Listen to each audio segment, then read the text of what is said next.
The janitor stood frozen, a mop still dripping water onto the polished marble floor as the CEO of Sterling Enterprises looked at him, not with disdain this time, but with a strange, pleading softness that didn't belong in her world of power and perfection. It was one of those moments that felt like time had stopped, like the universe had quietly turned its gaze upon two souls that were never meant to meet, yet somehow did. No one inside that glittering building could have imagined what would happen next. And when she said those words, "Pretend you kiss me for 7 minutes," the man who had once lost everything had to decide if he was willing to risk his heart again. Sparkles, before we begin, if you believe in kindness, second chances, and stories that touch the heart, please like, comment, share, and subscribe to Kindness Tales. Your one gesture helps us spread hope to millions. Sparkles. Ethan Gray was not supposed to be there. Once a promising architect, he'd watched his life collapse in slow motion, a tragic accident, a company betrayal, and the loss of his beloved wife all in the same year.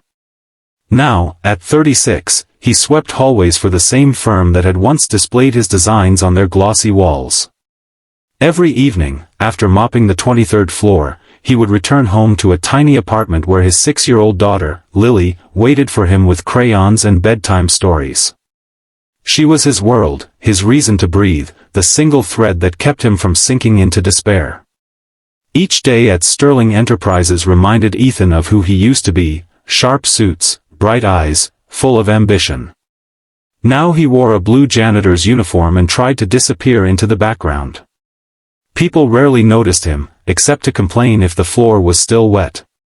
But one person noticed, the new CEO, Avery Sterling. Avery was 32, beautiful in a sharp, composed way, the kind of woman whose heels echoed authority. She'd taken over her father's company just 6 months ago and had already earned a reputation for being ruthless, efficient, and untouchable. To her employees, she was power personified. To Ethan, she was a reminder of everything he'd lost: success, pride, purpose. Yet one night, everything changed. It was past midnight when the boardroom lights still glowed. Ethan was finishing his last round, humming softly to keep himself awake, when he heard muffled voices. Through the glass walls, he saw Avery standing with a man in a tailored gray suit, her fiancé, Nathan Cross, a business tycoon whose arrogance filled any room he entered. They were arguing, their gestures sharp, their expressions tense. Ethan tried not to stare, but the words slipped through the half-open door. "You think you can just walk out? After everything I've done for you?" Nathan's voice was low, venomous. "You did it for yourself, Nathan. You wanted my name, not me," Avery said, her voice trembling slightly. Nathan smirked. "Then maybe your board should know what kind of woman runs their company. Cold. Alone. Desperate enough to pretend she's in love." Avery's composure cracked, just for a second. She turned her face away, and that's when Nathan noticed Ethan's reflection in the glass. He sneered, stepping closer to Avery. "Or maybe they should see how you flirt with your janitor to feel powerful." Before Avery could react, Nathan pushed the door open, his cruel smile widening. "Why not give them a show? Go ahead, Avery. Prove you're still desirable. Kiss him. Let's see if your little helper can make you feel human." Ethan froze, the mop slipping from his hand. Avery's cheeks burned, her pride shattered under Nathan's taunt. But instead of breaking down, she looked up, straight into Ethan's eyes, and said with quiet defiance, "Pretend you kiss me for 7 minutes." It was madness. It was humiliation. But it was also survival. Ethan didn't know what gave him the courage to move, only that something in her voice, the faint tremor, the wounded strength, reminded him of how it felt to be trapped by circumstance. Slowly, he stepped closer, closing the distance between them. Avery held her breath, and for 7 minutes, the world outside the glass walls disappeared. They didn't kiss. But the silence between them spoke louder than any words could.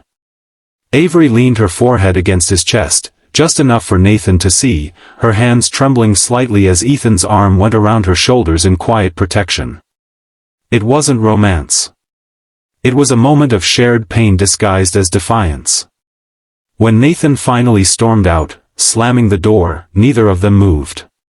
When the tension faded, Avery whispered, almost apologetically, "I'm sorry you had to see that." Ethan simply shook his head. "You don't have to apologize for being human." That night was supposed to be forgotten. But it wasn't. Over the next few weeks, Avery found reasons to cross paths with Ethan. She'd stop by late in the evenings, pretending to check if the janitorial staff needed anything. They began exchanging small words, about the weather, about work, about Lily when Avery found a child's drawing peeking out of Ethan's lunchbox. Avery smiled softly at that, something rare and fragile. "She draws you with a crown," she said once. Ethan chuckled quietly. "To her, I'm a superhero. Even if I'm just cleaning floors." But beneath the surface, Avery was breaking.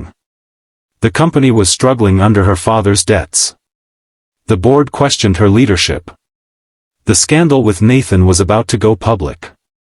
The more she tried to stay strong, the lonelier she felt, until one night, when she found Ethan sitting in the break room with his daughter asleep in his lap. Lily had gotten sick, and Ethan had no one to watch her. He'd brought her quietly to work, hoping no one would notice. But Avery did. She didn't scold him. Instead, she took off her blazer, knelt beside them, and gently covered Lily with it. For the first time, the CEO didn't look like someone untouchable. She looked like someone who understood what it meant to love and lose. From that night, their bond deepened, not as employer and employee, but as two broken souls finding warmth in each other's presence. Avery began helping Lily with her drawings, bringing her small gifts. Ethan, in turn, stayed late to fix broken lights, mend furniture, even help Avery draft plans for the company's new community wing. Slowly, her coldness melted, and her smile began to return. But just when life seemed to find color again, the past came knocking. Nathan returned, furious that Avery had cut all ties. He threatened to expose Ethan's past, the failed project that had caused a construction accident years ago.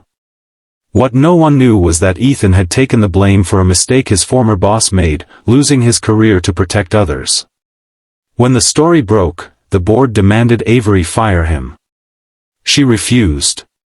But by the next morning, Ethan was gone, leaving behind his resignation and a note that said, "You gave me back my dignity. I won't let you lose yours because of me." Weeks passed. Avery searched for him everywhere, but he'd vanished into the crowd of 1,000 working men, until one day, at the opening of the new community center built in Ethan's old neighborhood, she saw him again. He was helping children paint walls, his uniform covered in colors instead of dust. Lily ran up to Avery with her familiar bright smile, holding a picture she'd just finished.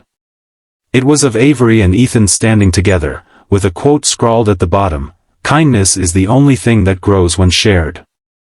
When Avery saw it, tears filled her eyes. She realized that some people don't need to be rich or powerful to change a life, they just need to be kind, even when the world isn't. Avery walked up to Ethan, her voice trembling. "The board might never understand, but I do. You taught me what real strength looks like." Ethan looked at her, the woman who had once told him to pretend for 7 minutes, and smiled softly. "We both stopped pretending a long time ago." The crowd clapped as Avery took his hand and announced that the center would be named the Lily Foundation, for those who believe in second chances. And in that moment, everyone knew, sometimes, a broken janitor can teach a powerful CEO how to feel again, and sometimes, 7 minutes can change 2 lives forever. Rose, if this story touched your heart, please like, share, and subscribe to Kindness Tales. Leave a comment below, tell us what you learned from Ethan and Avery's journey. Your words inspire others to believe in kindness and love again. Rose. Speech balloon special request, comment, "I believe in second chances." If you felt the emotion in this story, let's fill the comments section with hope.